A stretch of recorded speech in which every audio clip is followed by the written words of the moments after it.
Hi everybody, welcome to Anecdotes by Addison. I'm here to tell you like it is because that's what I do best. And today, I'm going to share with you a few anecdotes.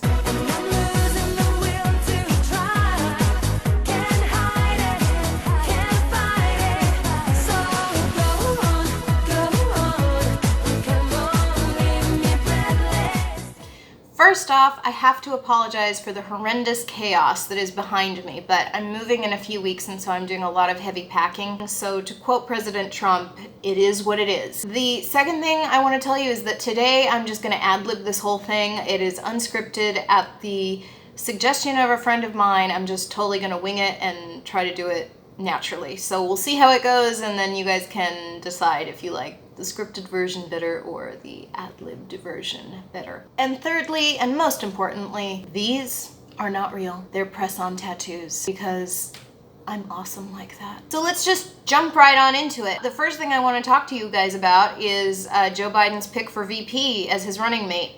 I mean, I just think it's awesome that it's Kamala Harris because she is the most calm and level-headed and so graceful, wonderful woman. I mean, just such a great role model for girls. She's the new Monica Lewinsky, really, when you think about it, but of color. It's just wonderful to see somebody who slept their way to the top and is not only to the top, but I mean, now she's in line to be Vice President of the United States. I mean, that should tell you everything about how good you can be at giving head. Most importantly, the most important thing about Kamala Harris is that she's a woman.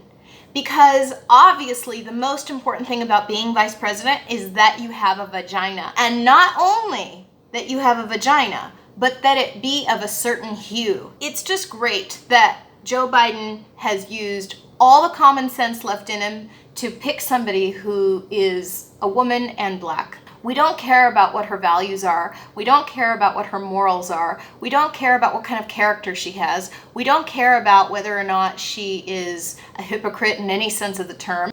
None of it matters. And for all the people out there who are saying that Trump is no angel and, you know, how can Christians support him and why would they? Because, you know, they're crazy. He's such a cad. He's such a horrible person. So him sleeping with a lot of women is not okay, but Kamala Harris sleeping with a lot of men, that's just fine and dandy. I see how it works. Okay, not a double standard at all. Now I want to get away from politics for a little bit, and I want to talk about those insidious little masks that we have to wear all the time. Those horrible germ-infested masks. Yes, I said it. Germ-infested, because that is exactly what they are. I'd like you to just take a look at this mask that I have right here. I've been saving it just for you guys to show you. Now, as you know, I wear a lot of makeup. Women are wont to do that when they're feminine, I mean conservative.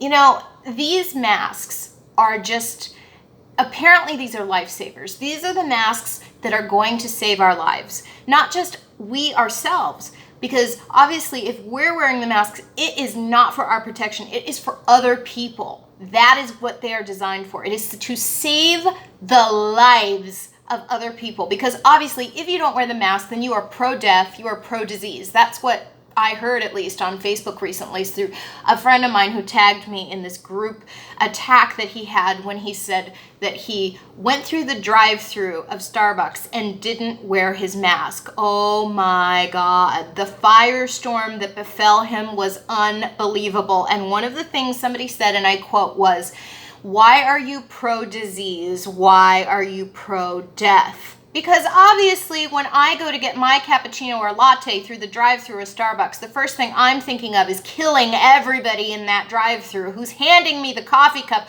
who's cased in gloves and has a mask and a hat and all kinds of protective gear and that plexiglass that is between you and the person and the little tray that they hand you when they're handing you the food or the drinks. None of that counts. The only thing that counts is me wearing this little piece of cloth that was probably put on a dirty floor in India by some child who's been forced into slave labor and getting paid peanuts because the liberals in the United States don't give a shit about that kind of stuff that's going on in the world, and all that really counts is that this is going to save your life. So I want to show you what this mask looks like turned around. Yeah, it kind of looks like a used maxi pad. That's what it looks like. And no, it's not blood. it is makeup, because again, I wear a lot of makeup. Not a crime. I've also never washed this thing because why would I? The point here is that when you're wearing these masks, you probably wear them like this, right? This one broke. That's why I haven't been using it. But you wear the mask like this, more or less, right? You have it over your mouth, you have it over your nose.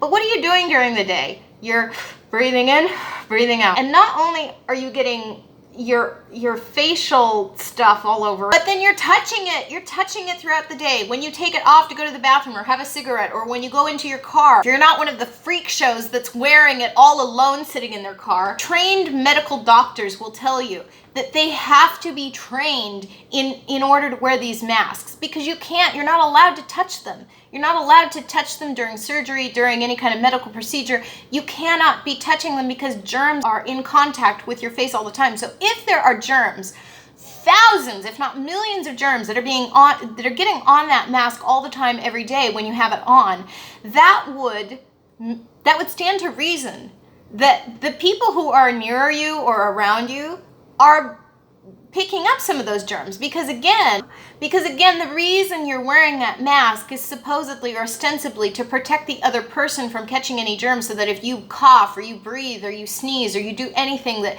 you're gonna get any saliva or anything over to that other person. It would stand to reason that the germs that are on that mask could potentially make contact with the person who's standing 5 feet away or whatever. So the first thing I want to tell you guys about was something that happened on July 4th.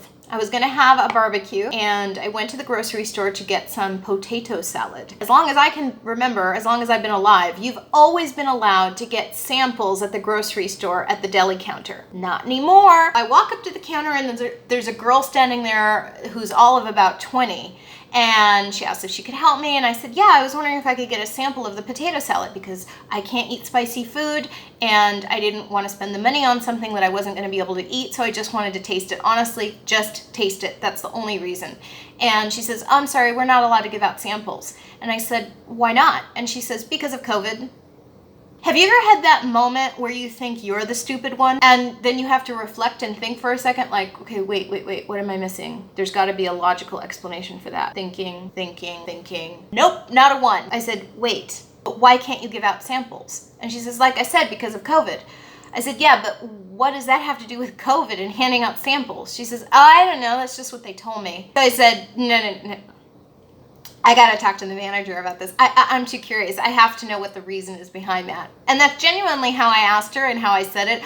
I genuinely wanted to know. I was so curious to know what the reason behind this was. So eventually the manager came out and she said, yeah, we're not allowed to give out samples. And I said, why? She said, because of COVID. So she's giving me the same reason as the girl. And I said, yeah, I understand, but why?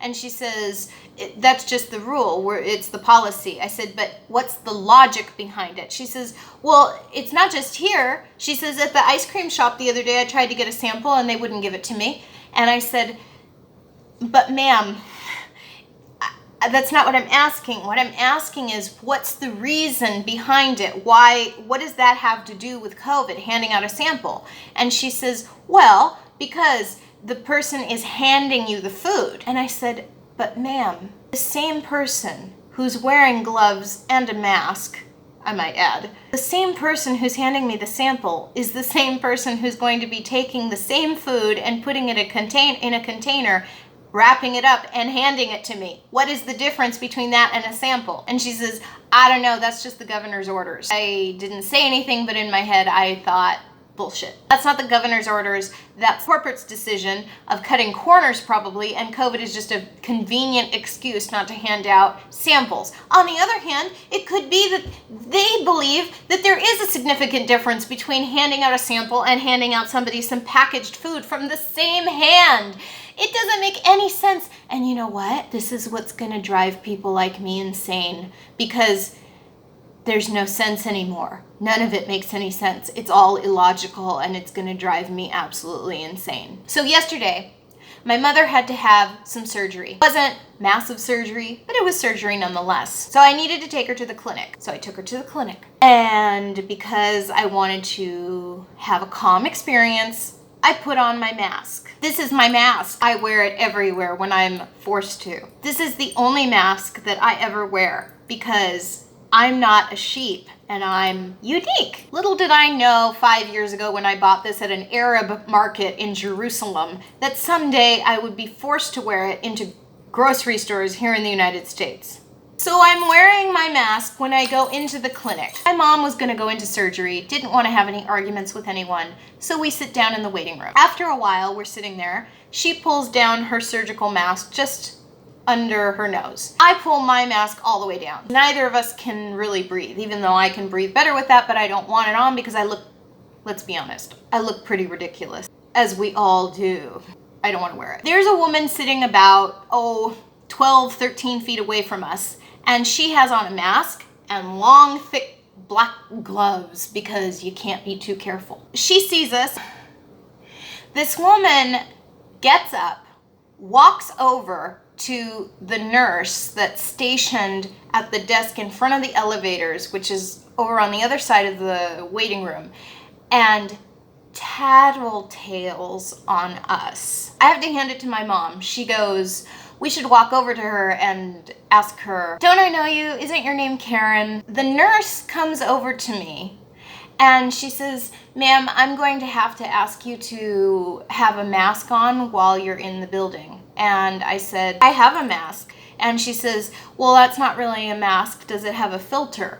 And I said, I don't understand what that means. She looked at me blankly and she says, well, are you able to breathe through it? Because you're not really supposed to be able to. And that wins the most ridiculous thing I've heard so far. And I said, well, this will be fine. I'll just keep it pulled up. Then a little bit later, I was freezing in the clinic and I wanted to find out how long it was going to be until they called my mom in because I really didn't want to sit there any longer. And I wasn't even supposed to be in there. The truth is that I was really literally just supposed to drop her off and then leave, but they had me stay for a little bit until they called her in. So as I'm approaching the counter, I'm giving the patient that's at the counter some space out of respect because of the social distancing. But the nurse herself sees me and calls me over to the counter and she says, ma'am.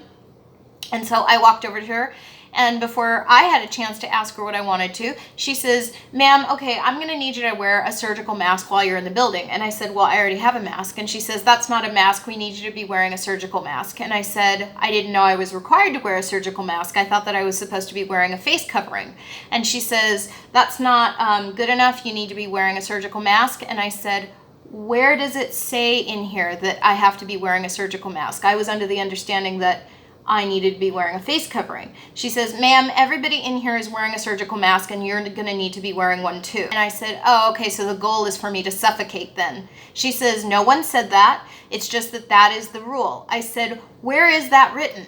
And she said, we are following the guidelines of the CDC. If you'd like to look those up, you're more than welcome to. And I said, I have actually. And it doesn't say anything about surgical masks. It says that you're required to wear a face covering, or it's suggested. And then to that end, she just kept disputing it and saying that I had to wear a surgical mask. And I finally said, look, I just want to know when you're going to call my mom in because my fingertips are numb from sitting in here because it's so cold in here. And then I'll be out of your way. After that, it was a speedy process. My mom got called up to the counter. She gave them her information. And guess what? Then I was allowed to leave.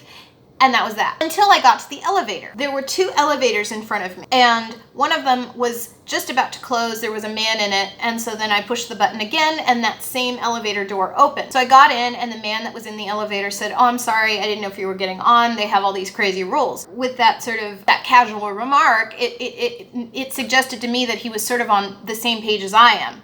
And so I said, oh, I know. I just got in trouble for not having the right kind of mask. And he says, oh. And I said, are you pro-mask? Because I'm dying to know what the consensus is around here. Like, are people really pro-mask or are they anti-mask? What's the deal? And I wish that more people would just stand up like me. I wish that more people had the chutzpah to stand up to the powers that be and say, no, we are not going to wear a mask.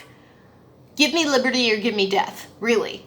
And I think that if more people did that, they would loosen the rules more. So in any case, I asked him, are you pro-mask? And he said, I'm not really, like, I just wear it, I want to, whatever he said. He was very casual about it. And I said, well, I just think that if more Americans would stand up, then we wouldn't have to wear the mask. I swear to you, this is what he said to me. Well, I think if more Americans would wash their hands and use hand sanitizer, we wouldn't have to wear the masks. And then I said, uh-huh.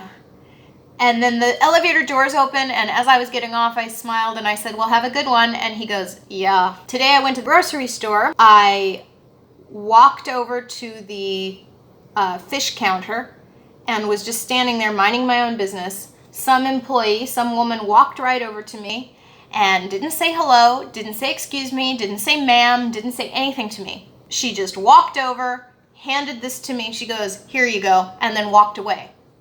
And I just looked at her and I said, thank you.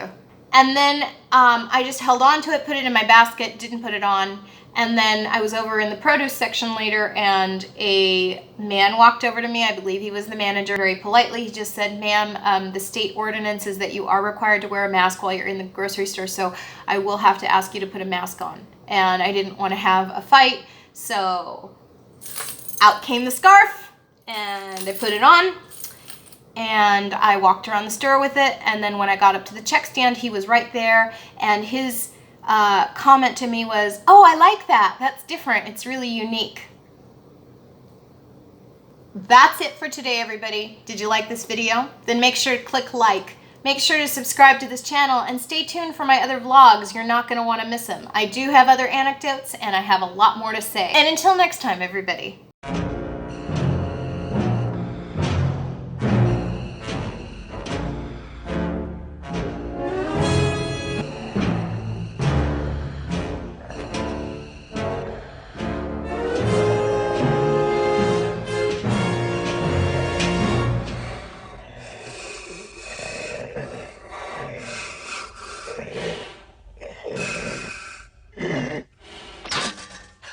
I can't breathe in this thing!